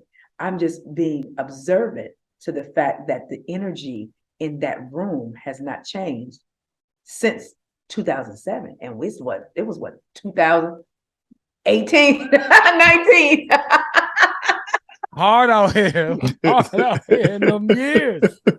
Hey, It was 2019. Your day, They told me I should do a whole movie about my dating life because I actually have. I don't have those same horror stories, but I have some great times. Just 2018. Do it by the year. But 2018 only. Yes. That's the title Start of in the movie. 2018. Yeah. You got to start in 2018. Yes. I don't know about any other part of your life, but 2018, start there, go back or forward from there. Well, but so with this guy, I knew I could. He didn't have room to receive me.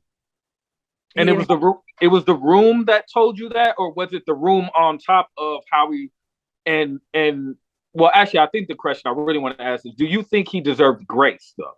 You know what I mean? Because I had already given him grace. I figured as much. I had already, because the thing was, I had already given him grace. And so what happened was, so that was right before Christmas of that year. So earlier that year, we had went our separate ways in 2019 because I'm like, what's the problem? So we went our separate ways, but I checked on him during the pandemic because I knew all hell was breaking loose in Atlanta. It was crazy. So I reached out and said, hey, I'm just checking on you to make sure that you're safe. He texted me back immediately. Like, he was always on it.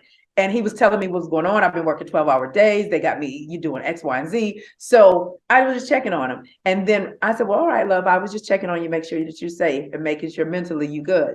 That was it. He texted me right back. He said, don't you got a birthday going down this week? I do. And then we went out for my birthday. My birthday was in June. During that time, when I walked into the restaurant, he walks up to me and said, don't you start that shit that you do. I said, what is it? He said, that girl, that thing. I said, well, what's that thing, my love? He said, that right there. I said, what it mean? Is it me calling you my love? What is it? What does it mean? He said, when you touch me, when you just got this thing. He said, don't start that. Then he proceeds to say, April, why didn't we connect? I said, because you continued to run. And he said, do you remember how many kids I have? He was asking me all these questions, and I was able to line by line answer everything that I had learned about him. He said, okay. He said, okay. He said, I know how to love for real. And I said, I believe that you do. And I said, I believe you like me a whole lot, but you won't allow yourself to for whatever reason. After that, we had a great time. We danced around the club. You know, we just had a wonderful time. A couple of days later, he disappeared. Then I said, you know, normally I don't say nothing. I said, I got to say something about this. I reached out, and anytime I call, he answers immediately. I said, are you busy? He said, I'm just here at work. I said, can you talk? He said, I could talk. I said, what are you doing? And he said, what you mean? I said, what?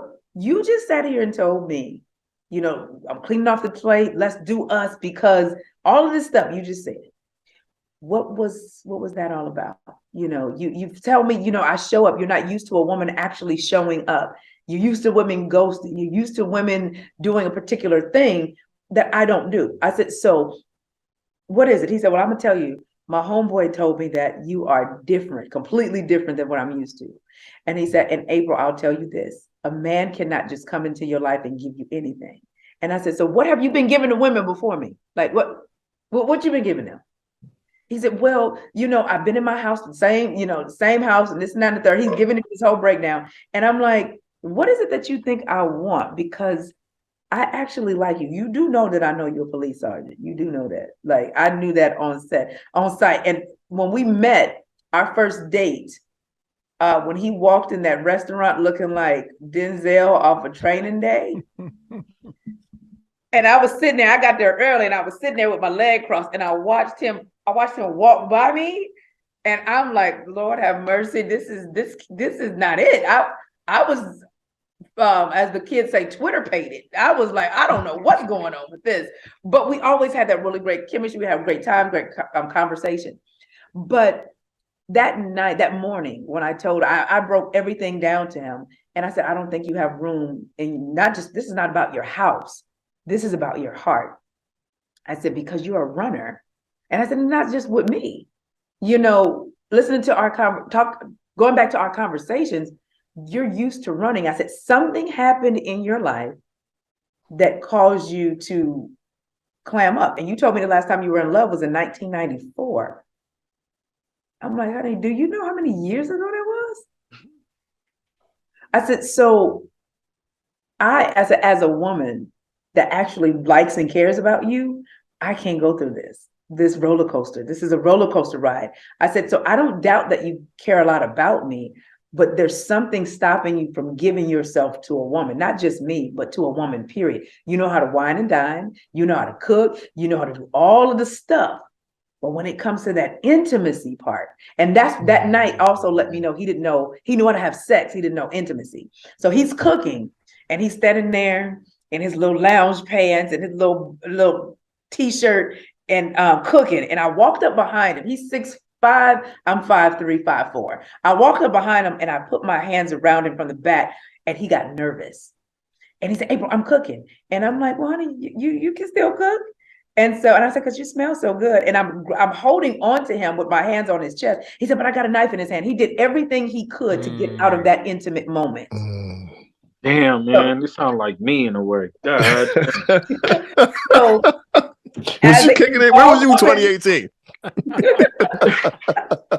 So I knew that in that moment, everything that happened that night, in that moment, I was like, yeah, Abe, you can't see him no more. No matter how much you like him, you can't see him anymore. But I don't blame him.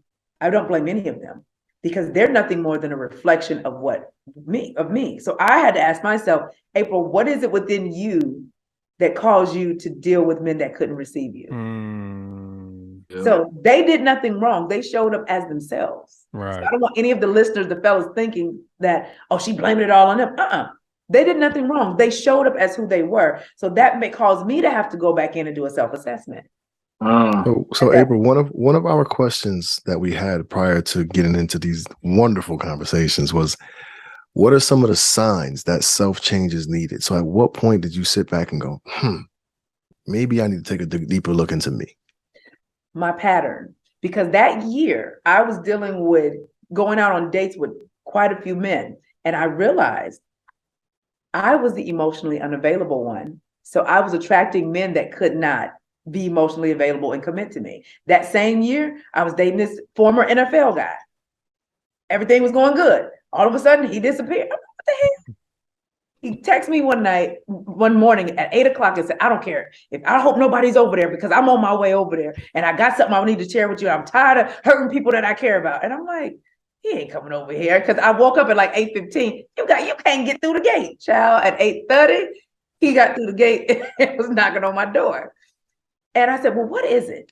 And he says, listen, I really care about you and I really like you a lot. He said, but prior to dating you, I found out while dating you that prior to dating you that I got another woman pregnant. Emotionally unavailable, he couldn't commit. I was dating a fitness trainer. He had just recently got out of something. We had great times, but guess what? Couldn't commit. Then it was the chef. Same thing. He was stuck on being a side dude. He was a side dude for some chick. Couldn't commit. Then there was the executive over at Delta that we were having a great time, had me all out in these streets, and I found out he was married. Yeah. So there was no, it wasn't him trying to hide me. He lived up the street. I've been to the house and the whole nine, had a whole family. You come down our street, you turn left, I live that way. He turned right, I live that way. We met in our neighborhood. So at that point, I had to say, whoa, something is up. Got it. And that's when I realized that I was the one that was emotionally unavailable. So they were mirroring me. They were great dates. I'm always a great date. I've always have fun with you. I'm gonna treat you like a king in your presence. They would treat me like a king in my a queen in my presence. Great dates. We always have fun, but they couldn't commit. So they were nothing more than a representation of who I was, which caused me to have to say, April, why are you emotionally unavailable? Why are you settling with just being a great date? Because it was safe for me because I went through a horrible divorce. So you have to be self-aware enough to know when you need to shift. That's why when my dating academy was open, I was so successful with the ladies because I knew if I know how to teach you nothing else, I know how to teach you how to date. And so I had to literally shut that down in order to position myself to actually be in a relationship. I've left a lot of money on the table for that. That was a 6-figure a month business. But when you decide to make a decision to say, this isn't worth that, this puts me in the energy of that, you have to make the hard decisions. But the only way to do that is self-awareness. So your viewers, ask yourself, do I get the same result with women all the time? If you do, then you are the problem. So I couldn't blame any of those men, although, it was a roller coaster of a ride. I couldn't blame any of them for being exactly what I was. So although my mouth said one thing, what's in you is the thing that's going to attract. And whatever you attract and then choose to entertain, because it's not what you attract, it's what you choose to entertain. There were great men around during that time. One in particular, he treated me very well during that time. And I was like, I don't know if I want nobody 60. I don't know. But he was fly. And he was showing up. If I needed anything, he was there. I remember driving down the street and got a flat tire. And he's like, where are you? I said, I'm over here in Peachtree City. I got a flat tire. He said, all right, stay right there. I'm on the way. He left his job as one of the heads over at FedEx, left his job, came over, fixed my tire, gave me a kiss, and left. See, that was an emotionally available man. I wasn't an emotionally available woman, so I couldn't see him. I couldn't receive him, just like those men couldn't receive me. And I think when we're not open and honest about where we are and stop pointing the finger at everybody else, I think when we start to do that, we start to really heal ourselves and position ourselves to be with somebody that actually can receive us. So I was the problem the whole time. I told y'all all of that to tell you I was the problem the whole time. It still don't take away from insecurities though, because you still got to get your securities together. But I was attracting what I was. But you did the work too, though.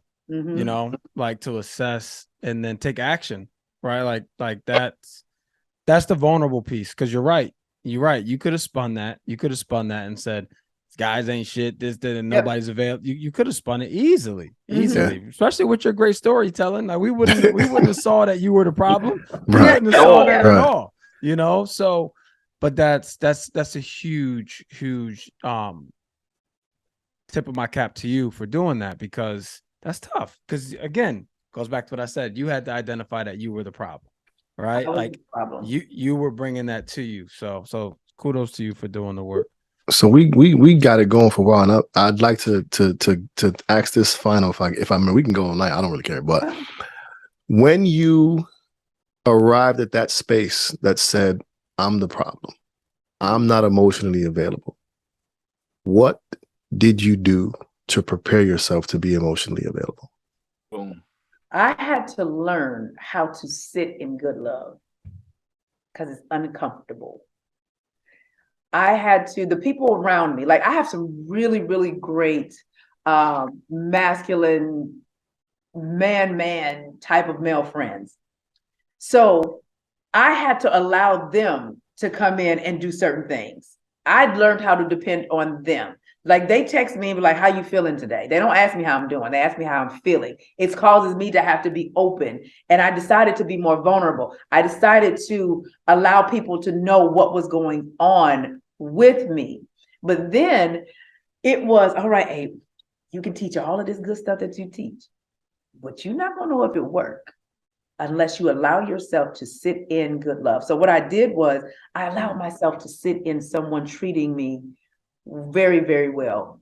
Because see, what happens is when you are the emotionally available one, everybody that you meet that's good for you, you're not going to be attracted to. Because there's no roller coaster ride. Everything is, you be coasted. So there is no, is he going to call me back or is he not? Is he going to ask me out of pizza? There's none of that. Because at that point, you're only dealing with men that are eager to see you and hesitant to leave you. I had to learn to only deal with those men, because when you deal with men that are eager to see you, you don't have to worry about, is he making plans? You don't have to worry about, if he's going to call. He's showing you with his actions. So you have to get off of the roller coaster ride of the drama. So I intentionally took myself off of that and said, I will only deal with men that are eager to see me and hesitant to leave me. Those men required me to sit in good treatment. It made me feel like I was going to throw up, because it was like, oh God, he's checking on me on a regular basis. Okay, he show up when he say he gonna show up. Okay, all right, what else? Okay, let me find something attractive about it. Not because he was unattractive, but because your appetite, your palate has to change. All the other guys that I told you about, they were emotionally unavailable. So it was that cat and mouse. It was that chase. It was that excitement. Well, what do you do when a woman comes into your life and she's just all good? She doesn't give you that. So I had to sit back, and anytime I was ready to just walk away, I would say, okay, is he mistreating me? No. Is my intuition giving me, the red flags? No. Is he belittling me? I would go through all of these lists of questions to myself to decide if it's Jessica. I call Jessica the subconscious mind, because your subconscious mind is programmed. So y'all call your James or Jamel or Jamal, but your subconscious mind is programmed. So my mind had been programmed with what it feels like to deal with emotionally unavailable people, because I was emotionally unavailable. So I had to silence the subconscious mind, because the subconscious mind will try to do everything it can to get you back to the result of dealing with people that are emotionally unavailable, because you programmed it for years. So I had to learn how to say, Jessica, sit your ass back. This man ain't done nothing. He's treating you nice. He's catering to you. He's coming to check your car. He's making sure you done ate. You told him that you was diagnosed with lupus, and he said he ain't going nowhere. Like, you have to literally have these conversations with your subconscious mind until you change it, and it gets programmed with knowing how to receive good love. That's how I was able to do it. If I hadn't done that, are you at that point right now? You are standing firm in knowing how to receive. Okay. Oh yeah, that was past stuff. That was past stuff. But I had to, this is what I had to go through. And it didn't take me long to do it, because when you make a decision that you don't like your results, and when you realize that you are really the problem, it's like, all right, yeah, what do I really want? And then at the point in my life, I didn't want a relationship. I had a wonderful dating life. So I wasn't, when you had options, honey, you don't be trying to be just settling down. It's like, oh, child, no. You out here, you're having fun, you're enjoying yourself. Every woman isn't trying to be locked in. I know what it's like to be married. I've been married. I love marriage. I believe people thrive when they're in a good, healthy marriage. But I wasn't looking for that. I was enjoying myself. And in doing that time, it was really indicative to that as well. April wasn't really looking for nothing, even though her mom said she was. She was actually having some fun. She became an empty nester. She had kids early. My kids are 28, 26, and 24. I got 4 grandkids. So I was living and enjoying myself because I didn't get that chance when I was in my 20s and 30s, because I was raising kids. So my emotional unavailability also stemmed from not really wanting to be in a relationship. So I was presented and entertained men that couldn't give me one. Until I finally decided that, all right, it might be time to reel it on in. It might be time to reel it on in. So let me get this part of me together, because I had fun, but it's maybe time to reel it on in. That's when I decided to change. I saw that it was me. I was the problem. So it's a decision. That's literally what it is for my people. It's a decision. Fellas, what else you got? That's all I got, man. I'm so appreciative of the time you spent with us tonight, Miss April. Thank you so much. I took a nap for y'all, because it's 11 o'clock in Atlanta. I took a nap earlier. Yeah, it's 11 o'clock in Boston too. Oh, you're in Boston? And in Connecticut. I'm in Boston now. Yeah, okay. I'm from Connecticut, but I live in Boston now. Okay. And I'm anxious because my wife and I, it's the last day of our Apple Watch competition. Okay. And she got me up by like 150 points. So I'm about to go do some burpees or something real quick before midnight. Dennis, how are you guys doing over there in California with the weather? It's storming like crazy out here. So, I one of my oldest, I sent him to school. It was his first day back today, but the weather was so bad, I just chilled for like an hour or two before he actually got to school. So thank you for asking, but it's crazy around here. So I don't even watch the news. What's going on with the weather? Big weather storm, man. It's just, it's like flooding rain? All over. Yeah, it's flooding rain. All over here in the bay. It's I've never seen it like this. So, we just trying to stay inside, stay safe, That's crazy. Stay out the way. But again, I'm on overload. There's so much that you said that I'm about to go upstairs like a new man.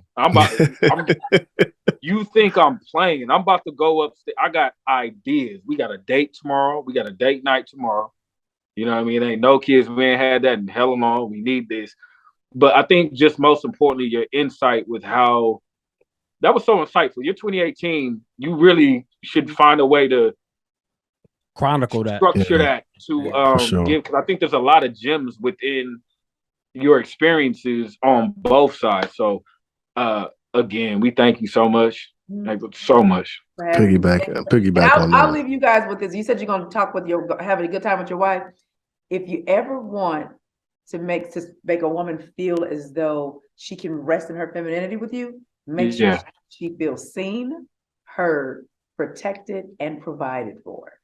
If you can do these 4 things, it allows her to rest in you, because when she speaks, you hear her, you see her, like you see her beyond just the mother. Like there's a friend of mine, he would FaceTime me and he would say, I see you. No, literally, I see you. And it would always bring me to tears, because he actually saw beyond whatever I was putting up.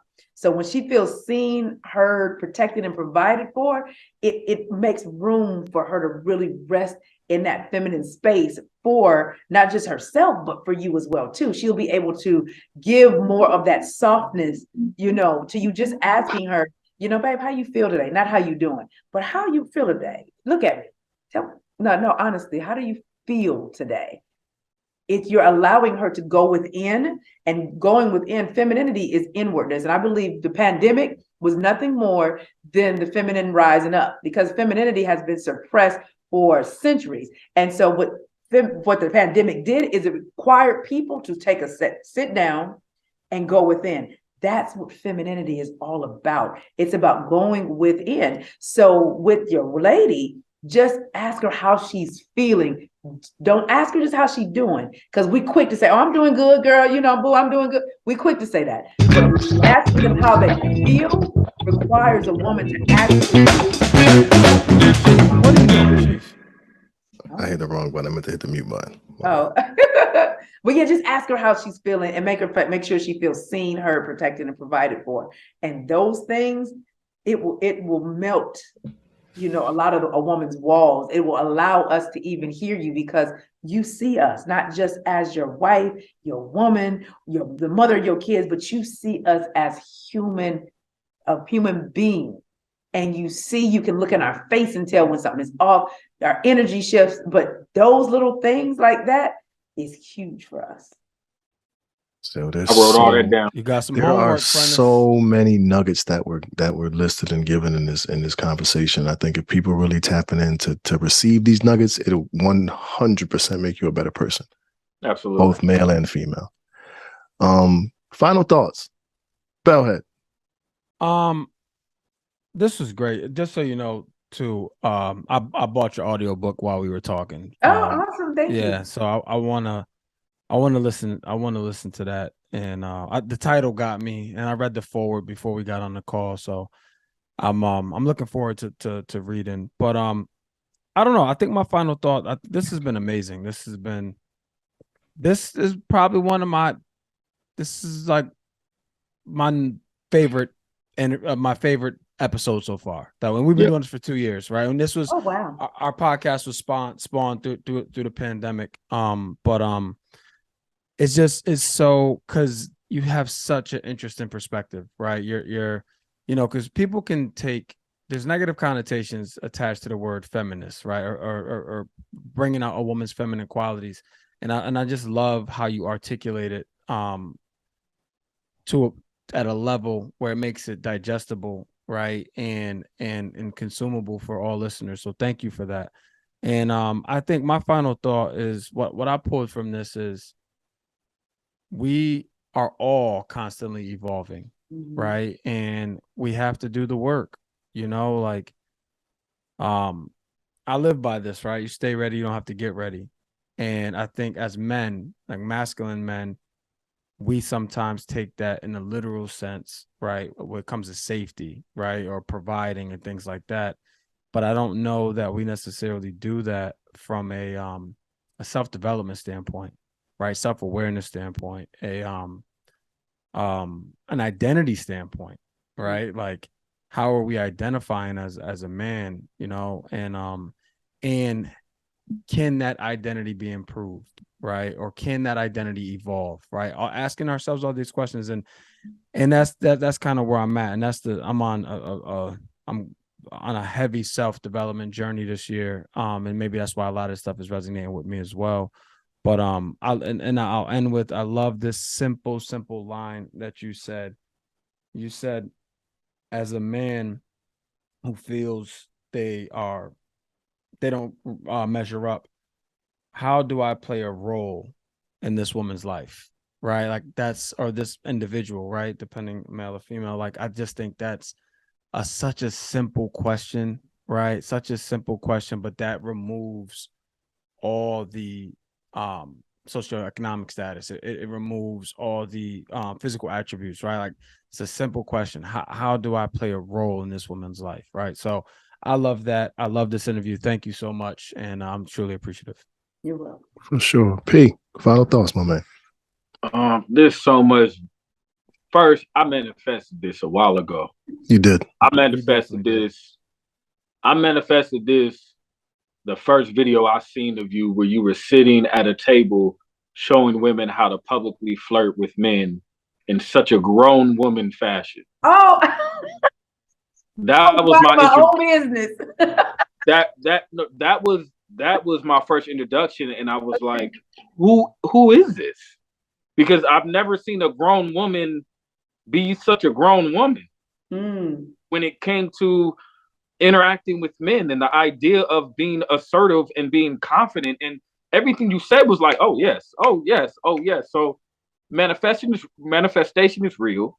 Yes. But there is such value in surrounding yourself with good women. And that can happen in so many different ways. And that's what this conversation is really teaching me. Because I manifested that I wanted to have some type of conversation with you to get more information and insight. But it's really teaching me how valuable good women are. And it doesn't have to be from a personal relationship, a romantic relationship space. Having good women provide you with good women insight. Yes. And depending on the good women in your life and the other good women, you can take some from that one and apply it here, and some from that one and apply it here. And that's something that I have not been doing. And I absolutely 110% know that this conversation is going to make me a better man for the woman in my life, and ultimately every woman who is surrounded by me. You know what I mean? Every woman that I'm around. So my final thought is make it be intentional in 2023. Everybody listening, surround yourself with more good women and listen to them. Listen, have dialogue, but listen, because they are full of game, full of it. Absolutely. So, especially if they're from the Bay. Let me say that. That's what we're not going to do is act like Miss April Mason ain't from the Bay. There's something about Bay Area women. I'm married to a woman from Oakland, California.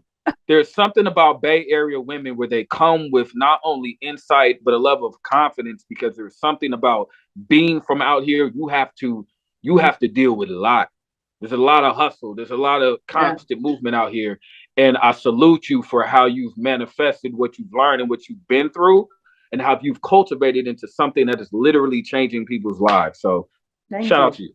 That's super dope. So we created this podcast on the basis of introspection and then just being better. So every story you gave tonight, I'm looking for a piece of myself in there and going, maybe that was me, or maybe this could be you. And I wrote down so many different things about just small nuggets on how I intend to improve, or just more things to be cautious of in wording that I use and how I look at different situations, how I approach different situations. But I think my final thought goes to anyone listening. Listen with the intent to grow, and not, I guess, so in efforts to me, because saying I'm comparing myself or finding myself in these stories, it's an effort to help me grow. Like we're not out here trying to compare. And I think, fellas, it was a lot of times where in your stories, the men have second guessed themselves, or lacked the confidence to believe, or just to understand the simple fact, like you were at wherever you were with them. You chose to be there. You had that choice. So fellas, believe that you are enough. In any event you feel like you are not, have the aspiration to grow and learn from the woman that you're with, because like you said, women are amplifiers. And when you welcome that, you have no choice but to be and do better if you desire to be so. You know what I'm saying? And when you talk about amplifying, you also talk about frequencies and vibrations, man. So women being amplifiers is going to force you to raise your frequency. Yeah. Or not. Or not. Yes. Yeah. So don't let her. He didn't. So did. When her successes meet your insecurities, find a way to perhaps mask that until you can become more confident. Because the more you disclose them, the lesser you look, I guess. I'm not sure if that's the right way to put it, but the more you disclose those insecurities, the less attracted to you she becomes. Yes. And all you got to do is still remind yourself, hold up. But she chose me though. Right. But she chose me though. I don't care who she could have had. I swear that's a t-shirt. Though. That's a t-shirt, but she chose me though. Yeah, but she chose me though. And that right there it makes you so much more attractive to us, because at the end of the day, I don't care what we've accomplished in the world as women, we are still women that have the same needs as the woman working at Walmart, JCPenney's, and all the rest of them that I named. We're still women that want to feel seen, heard, protected, and provided for. And to you, Chief, when you said that, always be evolving, even though I was going through those situations, I was still aware enough to see certain things, although I was still emotionally unavailable. I was still able to recognize, okay, he can't receive me. Why? I didn't understand the why yet, that my emotional unavailability was the cause of all of these things, because I always say you can have a glass of water. In that glass of water, you can have good men, bad men, and everything in between. Based upon where you align is going to determine what you entertain up out of there. So they were nothing more than where I was, but at the same time, I'm still asking these questions. Why is he insecure with this? Why is it? I'm still asking those questions until I had that aha moment of, oh, Miss Mason, you are not as fabulous as you thought you were, my love, because you keep entertaining this. Let's dive deep. And I'm an introspective kind of woman, so I'll get a pen and paper. Okay, so why did I do this and why did I do that? Okay, so why did I choose him? I wrote their names down. Why did I choose him? Okay, because this, and this. Okay, so what's the problem? And then I would write it down. That's what I do when I'm making shifts and when I want to make drastic shifts. I have to ask, why am I continuing to choose emotionally unavailable men? Because your behind is the same exact thing. A man or a woman is your mirror. Always. If you ever want to know where you at, look at the people that you're choosing to entertain. They will always mirror you. And one of you fellas said it. And listen. Yeah. And listen. We're not listening. So Miss April, you kind of, you continue to give us nuggets. So if you could give us a couple key points you want the people to take away from this, what are your final thoughts in regards to this conversation? My final thoughts, first of all, thank you, gentlemen, for having me. I had a great time. Also, number one is understand that you're probably the problem. It's not everybody else. If you continue to get the same results, it's because your current identity has you in this place. Decide, who do I want to be? How do I want to show up? What do I want in my life? And then say, who do I need to become to have that? Whether it's the woman, whether it's the success, whether it's health, whatever that thing is, your current person that you're being got you to where you are right now. So what are you going to do about it? Also, for the fellas, if you fall into the category of what these podcasters and these clowns on the internet talk about, making you think you're regular, understand that it's not you being regular that a woman has a problem with. It's about you thinking that you're regular, that she has a problem. And it all goes back to the thinking. Most women that you come across, I do understand that being a bitch is associated with a successful woman. I understand that. But if you just happen to come across one that is not that, you have to learn how to change your subconscious programming about what a successful woman is in order to receive her. And last but not least is learn how to receive a woman's feminine nature, especially a Black woman. A lot of us did not. My situation was not that I didn't come from that. My mother was passive and she married a man that ran over her femininity, that didn't respect it. And so my situation was different of how I went from being that to being real hard to coming back to the middle. But be able, when you meet a woman that she's nurturing and she's giving towards you, and she is a woman that you've never experienced, because that woman is probably going to be somebody you've never experienced before. So she's going to make you feel uncomfortable. Don't run from her, because she is the gateway to a part of you evolving into the type of man that you say you want to be. If she doesn't have a complaint with you, she knows what you do. You done told her how much money you make. She see the little car you drive and she's still choosing to be with you. Allow yourself to sit in somebody treating you well so you can start changing the programming, and don't self-sabotage it, and don't start chipping away at her to bring her light down so that you can feel significant. Oof. Message. Preach, message for sure, man. Listen, again, for the umpteenth time, this has been a powerful conversation. I know all of us have become better people because of it. We appreciate you. We Thank you. completely respect you. And thank you so much for joining us. Thank you. Thank you all. I have a wonderful time. Y'all go. You stay safe out there in the Bay because I've been watching the news. Yeah, it's crazy. So you guys stay safe and warm too. For sure. So our people, our followers, man, thank y'all for tapping in. Per usual, we're on all social media outlets at All Black Men Need Therapy. Hit us up. Let us know your thoughts. Shoot us some comments or whatever. And as we say, do us all a favor and hug a black man today. Do it. And tomorrow. You know what? And hug a black woman too. Do it. Yes. No doubt. We need a little hug too. Absolutely. And without trying to get none from us. Just hug. That's the key, right? Word. We out, y'all. All right. Bye-bye. Thanks, Miss.